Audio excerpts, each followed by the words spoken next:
Hello students, कैसे हैं आप सभी लोग। मैं हूं Pooja Singh and welcome back to my channel accounting master class. And this is the 15th lecture. ये हमारा 15वां लेक्चर है on the subject principles of management. And आज के लेक्चर से हम स्टार्ट करने जा रहे हैं एक न्यू चैप्टर, एक न्यू टॉपिक स्टार्ट करने जा रहे हैं, दैट इज ऑर्गेनाइजिंग। जो क्या है, जो है second function of management. First function of management था प्लानिंग, जो हम डिटेल में 4 से 5 लेक्चर में डिटेल में मैंने पढ़ा दिया है। तो जरूर वीडियो ऑलरेडी अपलोडेड है, तो जरूर एक बार जाके मेरे चैनल पे प्लेलिस्ट चेक करिएगा। राइट। और चलिए देखते हैं फिर आज के लेक्चर में हम क्या पढ़ने वाले हैं। आज मैं सबसे पहले आपको बताऊंगी ऑर्गेनाइजिंग क्या होता है, कौन कौन से स्टेप फॉलो किए जाते हैं in the process of organising, organising की इंपॉर्टेंस क्या है, ऑर्गेनाइजेशनल स्ट्रक्चर क्या होता है, ठीक है, नीड क्या है, क्या जरूरत है, क्या बेनिफिट है ऑर्गेनाइजेशनल स्ट्रक्चर की, एंड ऑर्गेनाइजेशनल स्ट्रक्चर कैसे क्रिएट किए जाते हैं, ठीक है, and types of organisational structure कितने टाइप के होते हैं। तो ये सारे ही टॉपिक हम आज के लेक्चर में डिटेल में पढ़ेंगे, ठीक है। एंड लेक्चर स्टार्ट करने से पहले मैं एक बात और कहना चाहती हूँ। थैंक यू सो मच, आप लोगों का बहुत सपोर्ट है मेरे चैनल पे, एंड आप लोग ही मेरे वीडियोस को अपने फ्रेंड्स के साथ, अपने जूनियर्स के साथ शेयर कर रहे हैं। उसी की वजह से आज मैं लाखों कह सकती हूँ, आज मैं लाखों स्टूडेंट्स को पढ़ा पा रही हूँ। More than 1 lakh unique Gmail ID मेरे चैनल से कॉन्टिन्यूसली पढ़ रही हैं। तो ये मेरे लिए बहुत बड़ी बात है, और ये पॉसिबल हो पा रहा है just because of your support. तो मैं बस यही चाहती हूँ कि अपना ये जो सपोर्ट है मेरे चैनल पे इसी तरीके से बनाए रखिए, और मैं भी नए नए टॉपिक पे, नए नए चैप्टर्स पे, नए नए सब्जेक्ट्स पे वीडियो लाती रहूंगी, ठीक है। तो चलिए फिर आज का लेक्चर हम स्टार्ट करते हैं। ऑर्गेनाइजिंग, तो हमने प्लानिंग पढ़ लिया। प्लानिंग क्या था, इससे पहला जो फंक्शन था, हमने सबसे पहले तो हम जानते हैं मैनेजमेंट के there are 5 main function, 5 main function होते हैं ना, कौन कौन से, planning, organising, staffing, directing, controlling, ठीक है, these are the 5 main function. ये हमें डिटेल में पढ़ने हैं। लास्ट लेक्चर में मैंने आपको प्लानिंग पढ़ाया था। प्लानिंग हमने 4 से 5 लेक्चर में पढ़ा है। तो प्लानिंग हमने क्या पढ़ा था, planning was the process. Planning क्या है, प्लानिंग एक प्रोसेस है जिसमें हम गोल सेट करते हैं, जो भी ऑब्जेक्टिव है ऑर्गेनाइजेशन का वो सेट किया जाता है। डिफरेंट जो ऑल्टरनेटिव कोर्स ऑफ एक्शन है उन्हें आइडेंटिफाई किया जाता है, इवेलुएट किया जाता है, और बेस्ट जो डिफरेंट ऑल्टरनेटिव इवेलुएट किए जाते हैं और इनमें से जो बेस्ट है उसको सिलेक्ट किया जाता है, ठीक है। तो ये होता है प्लानिंग में। अब प्लानिंग तो हमने बहुत अच्छी कर ली, ठीक है, बट अब उसके बाद अगला स्टेप क्या आता है, ऑर्गेनाइजिंग का, ठीक है। हमने प्लानिंग तो कर ली कि हमें अपनी ऑर्गेनाइजेशन का जो भी प्रॉफिट है वो अगले 2 साल में, देखिए प्लानिंग में मैंने बताया था ना, there is always some time frame, हमेशा एक टाइम फ्रेम होता है। तो हमने प्लानिंग तो बहुत अच्छी कर ली कि हमें अपने ऑर्गेनाइजेशन का जो प्रॉफिट है 2 साल में क्या करना है, डबल करना है। एग्जाम्पल है, हमें डबल करना है, ये हमने प्लानिंग कर ली। उसके रिगार्डिंग हमारे पास क्या क्या ऑल्टरनेटिव है, हम क्या क्या कर सकते हैं, वो सब हमने आइडेंटिफाई कर लिया, ठीक है। बट अब आ गया सेकेंड स्टेप। हमने प्लानिंग तो बहुत अच्छी कर ली, बट अब हमारा आ गया सेकेंड स्टेप। अब हम क्या करेंगे, आइडेंटिफाई करेंगे कि हमें इस टारगेट को अचीव करने के लिए, इस ऑब्जेक्टिव को अचीव करने के लिए कौन कौन से वर्क परफॉर्म करने पड़ेंगे, ठीक है। हमें इस टारगेट की, हमें प्रॉफिट अगले 2 साल में डबल करना है, इस टारगेट को अचीव करने के लिए हमें कौन कौन से वर्क परफॉर्म करने पड़ेंगे, उनको आइडेंटिफाई करना। ऑर्गेनाइजिंग में क्या होता है, ऑर्गेनाइजिंग में हम करते हैं जो भी हमें वर्क परफॉर्म करने होते हैं, ठीक है, उस प्लान को एग्जीक्यूट करने के लिए। प्लानिंग फर्स्ट फंक्शन था, ठीक है, हमने प्लान बहुत अच्छा बना लिया, बट उस प्लान को एग्जीक्यूट करने के लिए जो भी हमें वर्क परफॉर्म करने होंगे, ठीक है, उनको आइडेंटिफाई करना। तो प्लानिंग ऑर्गेनाइजिंग क्या है, it's a process of identifying, इसमें हम आइडेंटिफाई करते हैं, एंड ग्रुपिंग ऑफ वर्क, जो भी काम है, ठीक है, जो भी टास्क आपको परफॉर्म करने होंगे इस ऑब्जेक्टिव को अचीव करने के लिए, उनको आइडेंटिफाई करना, पहचानना, एंड उसको ग्रुप करना, ठीक है, ग्रुपिंग करना, ठीक है। और उसके बाद ड्यूटी असाइन करना, जो डिफरेंट एम्प्लॉयज हैं, डिफरेंट जॉब पोजीशन है, उनको ड्यूटी असाइन करना कि उनको क्या काम करना है, एंड उनके बीच में रिलेशनशिप स्टैब्लिश करना, मतलब कौन सुपीरियर है, कौन सबऑर्डिनेट है, किस एम्प्लॉय को किसको रिपोर्ट करना है, ठीक है, वो सारे रिलेशनशिप स्टैब्लिश करना, ताकि जो भी ऑर्गेनाइजेशन का ऑब्जेक्टिव है वो अचीव हो सके। तो ये करते हैं हम ऑर्गेनाइजिंग में, ठीक है। एक बार फिर से बताती हूँ स्क्रीन क्लियर करके। ऑर्गेनाइजिंग क्या है, ऑर्गेनाइजिंग वो प्रोसेस है जिसमें हम आइडेंटिफाई करते हैं, हम पहचानते हैं, हम जो भी वर्क है, जो भी टास्क है, उनकी ग्रुपिंग करते हैं, ठीक है। और जो भी एम्प्लॉय, जो भी जॉब पोजीशन है, उन्हें ड्यूटी असाइन करते हैं कि उनको कौन सा काम करना है। मार्केटिंग वाले को मार्केटिंग का काम करना है, परचेज वाले को परचेज का काम करना है, प्रोडक्शन वाले को प्रोडक्शन का काम करना है। तो उनको ड्यूटी असाइन की जाती है as per their experience, as per their capability, और उनके बीच में रिलेशनशिप स्टैब्लिश किए जाते हैं सुपीरियर सबऑर्डिनेट के, ठीक है, कौन सुपीरियर है, कौन सबऑर्डिनेट है, ये सबऑर्डिनेट किस सुपीरियर को रिपोर्ट करेगा, और ये जो सुपीरियर है किन किन सबऑर्डिनेट को ऑर्डर प्लेस कर सकता है, ठीक है, डेलीगेशन ऑफ अथॉरिटी। तो ये सारी चीजें हम डिटेल में करते हैं किसमें, ऑर्गेनाइजिंग में, ठीक है। तो this is the second function of management, organising. दूसरे शब्दों में कह सकते हैं कि ऑर्गेनाइजिंग क्या है, ये एक प्रोसेस है जिसमें हम कोऑर्डिनेट करते हैं क्या, ह्यूमन एफर्ट, यानी human resources, material resources and financial resources, इन सबको क्या करते हैं, कोऑर्डिनेट करते हैं, इन सबको क्या करते हैं, इंटीग्रेट करते हैं, इकट्ठा करते हैं, ठीक है, आपस में कोऑर्डिनेट करते हैं, असेंबल करते हैं, ताकि जो भी ऑर्गेनाइजेशन का जो ऑब्जेक्टिव है उसे अचीव किया जा सके। तो this is done in organising, ये होता है ऑर्गेनाइजिंग। आई होप आपको अच्छे से समझ में आ गया होगा। चलिए आगे बढ़ते हैं। अब मैं आपको बताती हूँ what are the step in the process of organising. Organising में कौन कौन से स्टेप फॉलो किए जाते हैं, ठीक है। तो सपोज करिए आपकी एक ऑर्गेनाइजेशन है, ठीक है, आपने एक नया स्टार्टअप, एक नई फैक्ट्री स्टैब्लिश की है, ठीक है। एक एग्जाम्पल लेके चलेंगे ना तो अच्छे से समझ में आएगा। सपोज करिए आपने एक फर्नीचर की अभी फैक्ट्री डाली है, ठीक है, अभी नई नई एक फैक्ट्री खोली है, आप 5 फ्रेंड्स ने मिलके खोला है, फिर उसका धीमे धीमे एक्सपेंशन कर रहे हैं। तो आपको आपने प्लानिंग तो फर्स्ट फंक्शन आपने परफॉर्म कर लिया, आपने प्लानिंग तो बहुत बढ़िया कर ली, ठीक है। प्लानिंग में आपने सारा सोच लिया, आपका अगले ऑब्जेक्टिव सेट कर लिया, ऑब्जेक्टिव को अचीव करने के लिए क्या क्या ऑल्टरनेटिव एक्शंस आपको परफॉर्म कर सकते हैं, उसमें से बेस्ट आपने सिलेक्ट कर लिया। प्लानिंग तो बहुत अच्छी कर ली। अब दूसरा जो फंक्शन आपको परफॉर्म करना होगा वो होगा ऑर्गेनाइजिंग। तो अब चलिए समझते हैं कि ऑर्गेनाइजिंग का जो प्रोसेस है इसमें आप कौन कौन से स्टेप परफॉर्म करेंगे। तो सबसे पहला जो स्टेप होता है that is identification and division of work. सबसे पहले आप काम आइडेंटिफाई करेंगे। आपकी फर्नीचर की फैक्ट्री है तो काम क्या करना है, फर्नीचर बनाने हैं, बेड बनाना है, अलमीरा बनानी है, ठीक है, और डिफरेंट फर्नीचर आप अपने यहाँ पे प्रोडक्ट लाइन में आपके डिफरेंट फर्नीचर हैं तो वो आपको बनाने हैं। पर आपकी फैक्ट्री पे बहुत सारे टास्क परफॉर्म होंगे ना, ठीक है, प्रोडक्शन तो होगा ही, उसके साथ परचेजिंग भी होगी, उसके बाद एक एचआर डिपार्टमेंट भी होगा, एक सेल्स डिपार्टमेंट भी होगा, ठीक है। तो खैर वो सेकंड स्टेप है, ठीक है, वो उसमें हम सेकंड स्टेप में बात करेंगे। अभी पहले स्टेप में क्या करते हैं, पहले स्टेप में identifying and division of work. तो सबसे पहले जब आपने प्लान बना लिया उसके बाद आप क्या करते हैं, सबसे पहला स्टेप जो परफॉर्म करते हैं ऑर्गेनाइजिंग में, that is work is divided into manageable activities. यानी जो भी पूरा टास्क है उसको मैनेजेबल एक्टिविटीज में डिवाइड किया जाता है। इसका फायदा क्या है, इसका फायदा है there is no duplication of work, कोई डुप्लीकेशन नहीं होता, ऐसा रिपीटेटिव मतलब डुप्लीकेशन नहीं होता, मतलब 2 एम्प्लॉय एक ही काम कर रहे हैं, ठीक है, कई लोग मिलके एक ही काम में लगे हुए हैं, ऐसा नहीं होता, डुप्लीकेशन ऑफ वर्क नहीं होता। यही काम यहाँ पे भी हो रहा है, दूसरी जगह पे भी हो रहा है, ऐसा ना हो, there is no duplication of work, ठीक है। तो वो अवॉइड होता है, प्लस जो बर्डन है वर्क का वो डिवाइड हो जाता है अमंग डिफरेंट एम्प्लॉय। ऐसा नहीं होता पूरा जो काम का भार है वो किसी एक एम्प्लॉय पे आ गया है, वो डिफरेंट एम्प्लॉय के बीच में डिवाइड हो जाता है। तो this is the first step in the organising process कि इसमें आइडेंटिफाई किया जाता है वर्क एंड उसको डिवाइड किया जाता है अमंग द वर्क फोर्स। जैसे एक एग्जाम्पल याद आ रहा है, बैंक में, आप लोग बैंक तो गए होंगे, ठीक है, बैंक में जो टोटल काम होता है, बैंक में कौन कौन से काम होते हैं, जैसे कैश जो होता है उसको डिपॉजिट करने का एक सेक्शन होता है, कैश का विड्रॉल का एक सेक्शन होता है, और चेक कलेक्शन का एक सेक्शन होता है, लॉकर फैसिलिटी का एक सेक्शन होता है, ठीक है। तो अलग अलग क्या है वहां पे सेक्शंस होते हैं बैंक में। तो क्या ये पूरा काम एक ही एम्प्लॉय कर रहा होता है, नहीं, ये जो डिफरेंट काम होते हैं बैंक के, ये क्या होता है, इट इज डिवाइडेड, ये क्या है, डिवाइडेड होते हैं अमंग द डिफरेंट एम्प्लॉय उनके स्पेशलाइजेशन के बेसिस पे, ठीक है, तभी काम सिस्टमैटिक वे में हो पाता है। जो एम्प्लॉयज हैं उनकी क्वालिफिकेशन, उनकी कैपेबिलिटी के बेसिस पे उनको बैंक में डिफरेंट काम दिया जाता है, ठीक है। ऐसे ही आप भी अपनी फैक्ट्री में जितने भी एम्प्लॉयज हैं उनकी कैपेबिलिटी, उनकी स्पेशलाइजेशन के बेसिस पे, क्वालिफिकेशन के बेसिस पे आप जो भी काम है वो आइडेंटिफाई करेंगे और डिवाइड कर देंगे, ठीक है। This is the first step. दूसरा स्टेप क्या है, डिपार्टमेंटलाइजेशन। डिपार्टमेंटलाइजेशन आपने सबसे पहले स्टेप में क्या किया, आइडेंटिफाई कर लिया और वर्क को डिवाइड कर लिया। बट अब जो दूसरे स्टेप जो डिपार्टमेंटलाइजेशन है इसमें क्या किया जाता है, इसमें जो सिमिलर जॉब है, सिमिलर जॉब यानी एक जैसा जो काम है ना उसको एक डिपार्टमेंट में कर दिया जाता है। दिस इज डिपार्टमेंटलाइजेशन, ठीक है। डिपार्टमेंटलाइजेशन क्या होता है, grouping of similar job in one department, grouping की जाती है। इसमें क्या करते हैं, ग्रुपिंग ऑफ सिमिलर जॉब, यानी एक जैसा जो काम है उसको एक डिपार्टमेंट में ग्रुप कर दिया जाता है, ठीक है, दैट इज डिपार्टमेंटलाइजेशन, इसी को डिपार्टमेंटलाइजेशन कहते हैं।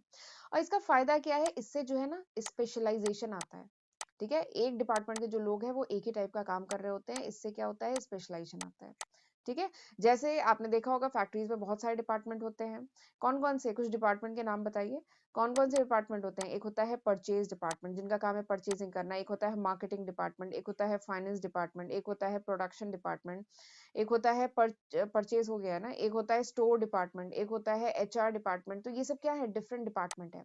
तो ये जो डिपार्टमेंट है ये सिमिलर टाइप का काम कर रहे होते हैं। परचेज के जितने एम्प्लॉय होते हैं ये सारे परचेजिंग से रिलेटेड एक्टिविटी कर रहे होते हैं।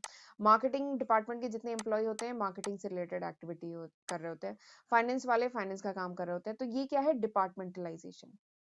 यानी सिमिलर टाइप के जॉब को आपने एक ग्रुप में, ग्रुप मतलब एक उसमें ग्रुप कर दिया है, एक डिपार्टमेंट में कर दिया है, तो दिस इज डिपार्टमेंटलाइजेशन।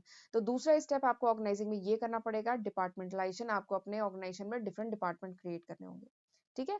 अच्छा, एक चीज है, ये जो डिपार्टमेंटलाइजेशन होता है, ये जो ग्रुपिंग कह लीजिए, ये जो हम ग्रुपिंग करते हैं, ये दो तरीके से कर सकते हैं। एक हम फंक्शन के बेसिस पे कर सकते हैं, ठीक है, जो यहाँ मैंने एग्जांपल बताई, फंक्शन के बेसिस पे कर सकते हैं, यानी कौन सा टास्क परफॉर्म हो रहा है उसके बेसिस पे।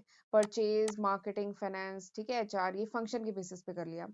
दूसरा जो डिपार्टमेंटलाइजेशन कर सकते हैं वो हम कर सकते हैं, डिपार्टमेंटलाइजेशन नहीं कह लीजिए, ग्रुपिंग जो हम कर सकते हैं वो हम कर सकते हैं प्रोडक्ट के बेसिस पे।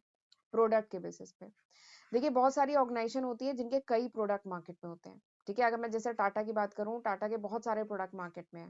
टाटा की कार भी बनती है, टाटा के एफएमसीजी प्रोडक्ट भी हैं, टाटा टी है, टाटा सॉल्ट है, बहुत सारे प्रोडक्ट हैं। ठीक है। जैसे टाटा जो एफएम, मैंने एल भी लिख दिया है, टाटा।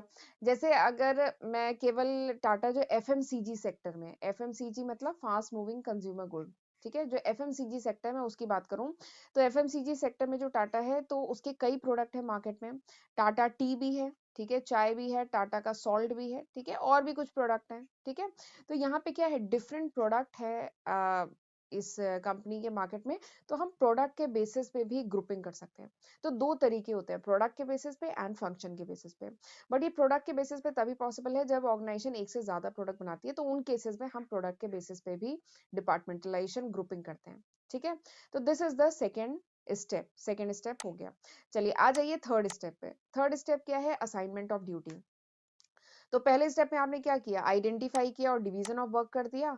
दूसरे स्टेप में आपने सिमिलर टाइप के वर्क की ग्रुपिंग कर दी।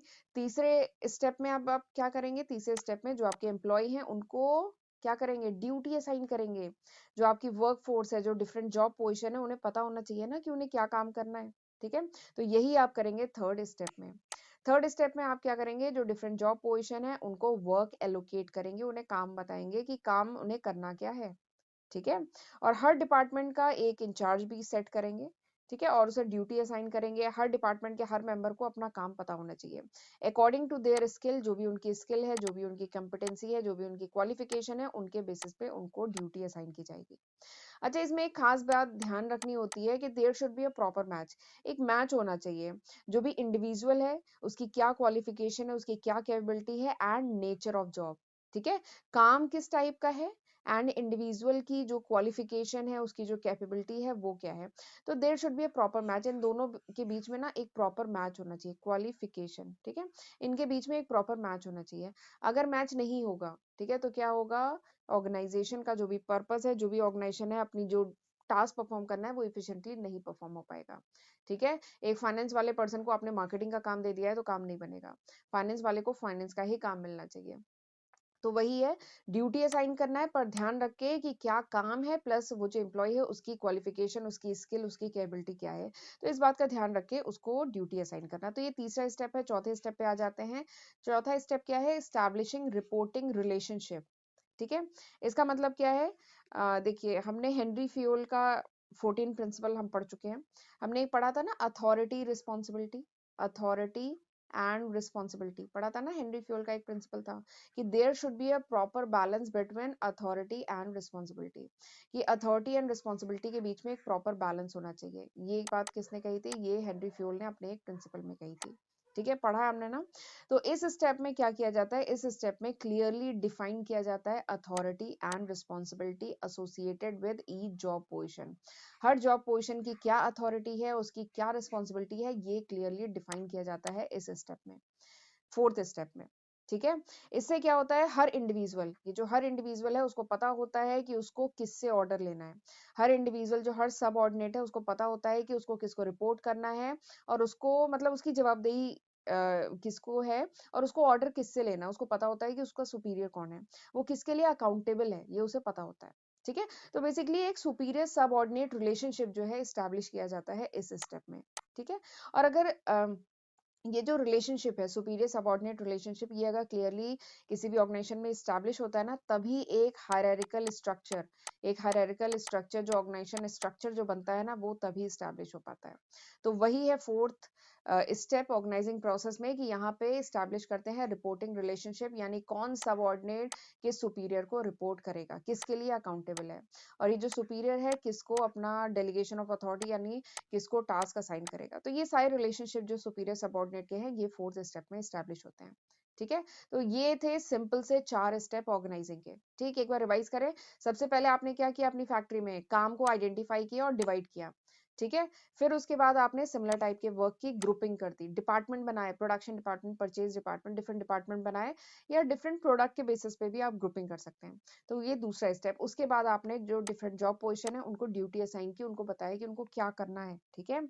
ध्यान रखा जो पर्सन जिस स्किल में एक्सेल कर रहा है उसके अकॉर्डिंग उसको टास्क असाइन किए गए। और उसके बाद जो है रिपोर्टिंग रिलेशनशिप, आपने चौथे स्टेप में रिपोर्टिंग रिलेशनशिप एस्टैब्लिश की, कौन सुपीरियर है, कौन सबऑर्डिनेट है, कौन सा सबऑर्डिनेट किस सुपीरियर के लिए अकाउंटेबल है, सुपीरियर किस सबऑर्डिनेट को इंस्ट्रक्शन देगा। ठीक है। तो ये सारे आपने ये 4 स्टेप होते हैं ऑर्गेनाइजिंग प्रोसेस में जो आपने परफॉर्म किए। तो ये सिंपल से 4 स्टेप हैं, एग्जाम में आए तो ये 4 स्टेप आपको ध्यान से लिखने हैं। ठीक है। चलिए अब आगे बढ़ते हैं। अच्छा, आगे बढ़ने से पहले मैं बताना चाहती हूँ कि this is the list of subject. एक बार वीडियो को पॉज कर लीजिएगा और आराम से देख लीजिए। This is the list of subject जो मैं आज की तारीख यानी फरवरी 2022 तक अपने चैनल पे अपलोड कर चुकी हूँ। अगर ये वीडियो आप कुछ महीने बाद देख रहे हैं, कुछ साल बाद देख रहे हैं, तो इसमें कई नए सब्जेक्ट ऐड हो चुके होंगे। ठीक है। तो मेरा बस यही कहना है कि इन वीडियो लेक्चर्स का फायदा उठाइए, ये मैंने आपके लिए अपने चैनल पे अपलोड किए हैं। ठीक है। और चैनल पे फर्स्ट टाइम आए हैं तो चैनल को जरूर सब्सक्राइब करिएगा, क्योंकि मैं कॉमर्स स्ट्रीम के जो डिफरेंट सब्जेक्ट हैं उनकी वीडियो लेक्चर सीरीज लाती रहती हूँ। ठीक है। और नोटिफिकेशन बेल भी प्रेस करिएगा ताकि जब भी मैं नया वीडियो डालूं आपको नोटिफिकेशन मिल जाए, राइट। और चैनल यूजफुल लगा करे तो चैनल को लाइक करने में, वीडियो को लाइक करने में कोई कंजूसी मत किया करिए। एक एक वीडियो बनाने में बहुत मेहनत, बहुत एफर्ट लगती है, घंटों लगते हैं, घंटों, मतलब आप सोच नहीं सकते, बहुत मेहनत है। ठीक है। तो प्लीज हम लोग के एफर्ट को अप्रिशिएट किया करिए, मोटिवेट किया करिए, फीडबैक देते रहा करिए, इससे हमें मोटिवेशन मिलता है और हम ऐसे ही वीडियो लाते रहेंगे। ठीक है। चलिए आगे बढ़ते हैं। अब मैं आपको बताती हूँ इंपॉर्टेंस ऑफ ऑर्गेनाइजिंग। ऑर्गेनाइजिंग की इंपॉर्टेंस क्या है, क्यों जरूरी है कि ऑर्गेनाइजिंग किया जाए। हमने प्लानिंग तो बढ़िया कर ली, ठीक है, बट ऑर्गेनाइजिंग करना क्या जरूरत है, क्या जरूरी है ये। ठीक है। आपकी जो फैक्ट्री है आपने प्लानिंग तो बहुत बढ़िया कर ली, ठीक है, कि हम ऐसे करेंगे, हमारा टारगेट ये है, अगले 2 साल में हमें प्रॉफिट डबल करना है, आपने सारी बढ़िया से प्लानिंग कर ली, बट ऑर्गेनाइजिंग करना क्या जरूरी है। ठीक है। तो वैसे मैं मोटा मोटा बता दूं ऑर्गेनाइजिंग क्यों जरूरी है। ऑर्गेनाइजिंग जरूरी है for the survival and growth of your enterprise. आपकी जो फैक्ट्री है उसकी या आपकी जो एंटरप्राइज है उसके सर्वाइवल के लिए, वो आगे सर्वाइव करती रहे प्लस वो आगे ग्रो करे, तो उसके लिए ऑर्गेनाइजिंग करना ही पड़ेगा। ऑर्गेनाइजिंग के बिना काम नहीं चलेगा, क्योंकि आजकल का मार्केट बहुत कॉम्पिटेटिव है। तो सर्वाइव करना है और ग्रो करना है ना, then you have to do organising in your organisation, तभी इफिशिएंटली वर्क परफॉर्म हो पाएगा। ठीक है। बट ये तो मैंने मोटा मोटा बता दिया, बाकी ये 7 और पॉइंट है इंपॉर्टेंस ऑफ ऑर्गेनाइजिंग के। सबसे पहला पॉइंट क्या है, बेनिफिट ऑफ स्पेशलाइजेशन। ऑर्गेनाइजिंग का सबसे पहला जो इम्पोर्टेंस है that is benefit of specialisation. क्योंकि ऑर्गेनाइजिंग में आप क्या करते हैं, आप सिस्टमैटिकली एलोकेट करते हैं जॉब अमंग द वर्कफोर्स। जो आपके डिफरेंट वर्कफोर्स है, ठीक है, डिफरेंट एम्प्लॉय हैं, डिफरेंट जॉब पोजीशन है, उनके बीच में आप क्या करते हैं, काम डिसाइड करते हैं ना। आप बताते हैं इसको परचेज का काम करना है, इसको प्रोडक्शन का, इसको स्टोर देखना है, इसको टाइम देखना है, ये एचआर का आदमी है, तो आप क्या करते हैं, सिस्टमैटिकली आप जो अपनी वर्क फोर्स है उसके बीच में सिस्टमैटिकली जॉब को एलोकेट करते हैं, डिवाइड करते हैं। तो डिवीजन ऑफ वर्क से क्या होता है, एक तो वर्कलोड रिड्यूस होता है, किसी एक पर्सन पे ज्यादा वर्क नहीं आता है, वर्क जो है डिफरेंट लोग के बीच में डिस्ट्रीब्यूट हो जाता है, प्लस रिपीटेटिव काम नहीं होता है। कोई कंफ्यूजन नहीं है, सबको पता है कि उसे क्या काम करना है, तो रिपीटेटिव परफॉर्मेंस नहीं होती है, कोई क्लैरिटी बनी रहती है, ठीक है। प्लस स्पेशलाइजेशन आता है, जो एचआर का पर्सन है उसको केवल एचआर का ही काम करें और वो रिपीटेटिव वही काम करता रहे, तो उसका इसमें स्पेशलाइजेशन आता है। जो फाइनेंस का बंदा है वो कंटिन्यूअसली अकाउंट्स ही मेंटेन करता रहे, तो उसमें उसको स्पेशलाइजेशन आता है। और जो मार्केटिंग वाला पर्सन है वो कंटिन्यूअसली मार्केट में ही रहे, कस्टमर से ही डील करता रहे, तो उसमें से स्पेशलाइजेशन आता है। तो ऑर्गेनाइजिंग का सबसे पहली जो इंपॉर्टेंस है that is benefit of specialisation. अगर आप काम को डिफरेंट लोगों के बीच में डिवाइड करते हैं तो उससे स्पेशलाइजेशन आता है, क्योंकि यहाँ पे फिर उस पर्सन को कोई दूसरा काम नहीं करना है, उसको वही काम करना है। तो हम कोई भी काम अगर बार बार करते हैं तो हम उसमें एक्सपर्ट हो जाते हैं ना, स्पेशलाइज हो जाते हैं, तो यही पहला बेनिफिट है। दूसरा जो बेनिफिट है ऑर्गेनाइजिंग का that is clarity in working relationship, यानी जो वर्किंग रिलेशनशिप है, सुपीरियर सबऑर्डिनेट रिलेशनशिप है, उसमें क्लैरिटी आती है।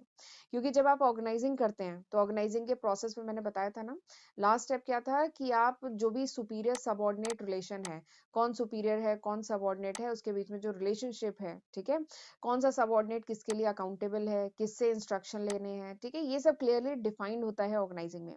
तो इससे क्लैरिटी आती है लाइन ऑफ कम्युनिकेशन में, यानी जो कम्युनिकेशन की लाइन है उसमें क्लैरिटी आती है, कौन किसको रिपोर्ट करेगा, कौन सुपीरियर है कौन सबऑर्डिनेट है, ठीक है। तो ये सब क्लियर हो जाते हैं ऑर्गेनाइजिंग में, तो ये इसकी दूसरी इंपॉर्टेंस है, राइट। कोई मतलब क्लैरिटी रहती है, इंस्ट्रक्शन कौन किसको इंस्ट्रक्शन देगा, ठीक है, रिस्पॉन्सिबिलिटी फिक्स हो जाती है, किसकी किस सबऑर्डिनेट की किस सीनियर की क्या रिस्पॉन्सिबिलिटी, ये सारी चीजें एस्टैब्लिश हो पाती हैं, क्लियरली डिफाइन हो पाती हैं ऑर्गेनाइजिंग में, तो ये इसकी सेकेंड इंपॉर्टेंस है।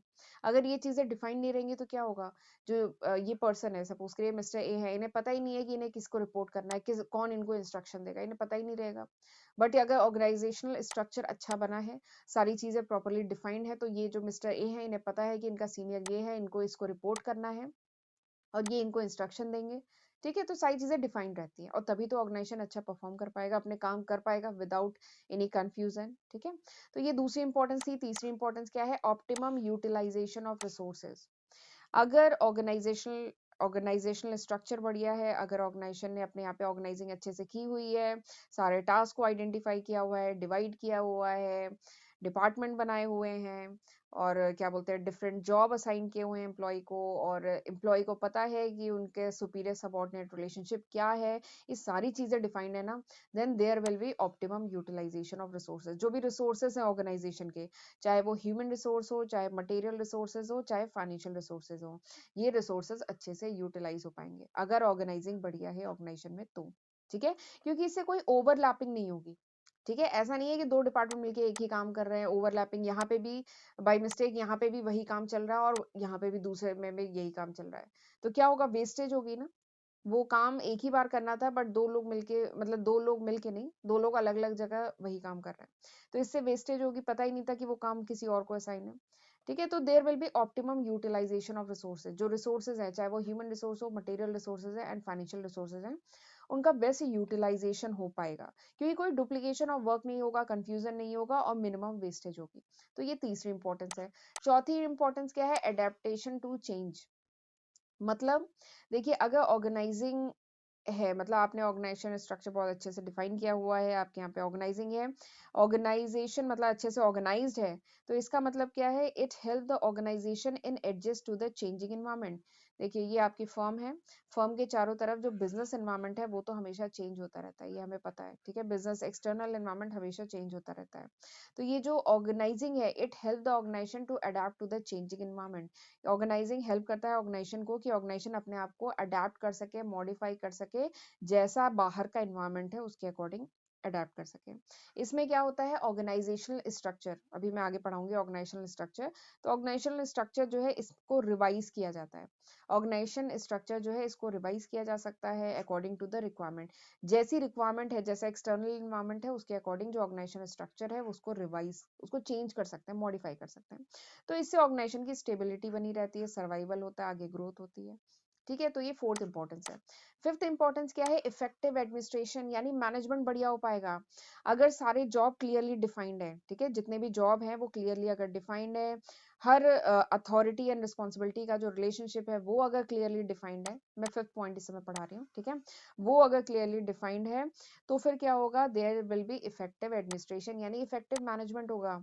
अगर हर एम्प्लॉय को पता है उसे किसे रिपोर्ट करना है, उसे टास्क क्या परफॉर्म करना है, ठीक है, तो there will be no confusion, कोई कंफ्यूजन नहीं होगा, कोई डुप्लीकेशन ऑफ वर्क नहीं होगा, ठीक है, और हर टास्क इफिशिएंटली परफॉर्म होगा। तो बेसिकली इफेक्टिव मैनेजमेंट होगा अगर ऑर्गेनाइजिंग है तो। अगला जो है अगला जो इम्पोर्टेंस है ऑर्गेनाइजिंग की, that is development of personal. जो पर्सनल है, जो एम्प्लॉय है उनका, जो मैनेजर्स हैं उनका मतलब डेवलपमेंट भी होता है ऑर्गेनाइजिंग में। देखिए क्योंकि देखिए ऑर्गेनाइजिंग में अभी मैं आगे चल के आपको बताऊंगी डेलीगेशन ऑफ अथॉरिटी। ऑर्गेनाइजिंग में क्या होता है, ऑर्गेनाइजेशनल स्ट्रक्चर बनता है, कौन सुपीरियर है कौन सबऑर्डिनेट है, डेलीगेशन ऑफ अथॉरिटी, ये अपनी अथॉरिटीज को डेलीगेट कर सकता है, अपने जो रूटीन काम है अपने सबऑर्डिनेट को दे सकता है। ये जो मैनेजर है वो अपने रूटीन काम जो है वो अपने सबऑर्डिनेट को दे सकता है, शेयर कर सकता है, ट्रांसफर कर सकता है, तो वो डेलीगेशन ऑफ अथॉरिटी होती है। अभी मैं आगे डिटेल में पढ़ाऊंगी डेलीगेशन ऑफ अथॉरिटी, एक इंपॉर्टेंट टॉपिक है वो, ठीक है। तो डेलीगेशन ऑफ अथॉरिटी से क्या होता है, जो जो मैनेजर है, जो टॉप लेवल पे जो मैनेजर है, वो अपने जो टास्क होते हैं, रूटीन टास्क होता है, ये अपने जूनियर को देता है। तो इससे क्या होता है, इस मैनेजर के पास वर्कलोड क्या हो जाएगा, कम हो जाएगा। अब वो कंसंट्रेट कर पाएगा स्ट्रैटेजिक इश्यूज, जो ऑर्गेनाइजेशन के जो स्ट्रैटेजिक इश्यूज हैं, ठीक है, उस पर फोकस कर पाएगा। नए जो एरियाज हैं, जो अभी अनएक्सप्लोर्ड है, जो अभी एक्सप्लोर नहीं किए गए, उन पे फोकस कर पाएगा, इनोवेशन कर पाएगा, ठीक है, जिससे ऑर्गेनाइजेशन की जो कॉम्पिटिटिव पोजीशन है वो और ज्यादा स्ट्रांग होगी। तो बेसिकली ये जो है organising, it help in boosting the creativity among the manager. जो मैनेजर्स हैं उनमें क्रिएटिविटी को बूस्ट करने में, बेसिकली मैनेजर के डेवलपमेंट में दिस हेल्प, ऑर्गेनाइजिंग हेल्प करता है।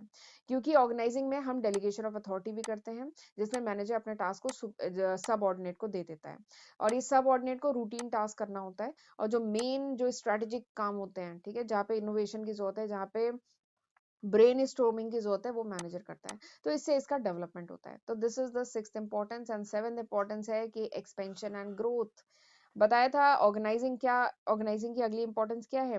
ऑर्गेनाइजिंग से क्या होता है, एक favourable condition, favourable environment create होता है, जो अल्टीमेटली ऑर्गेनाइजेशन की ग्रोथ, ऑर्गेनाइजेशन की एक्सपेंशन में हेल्प करता है, ठीक है।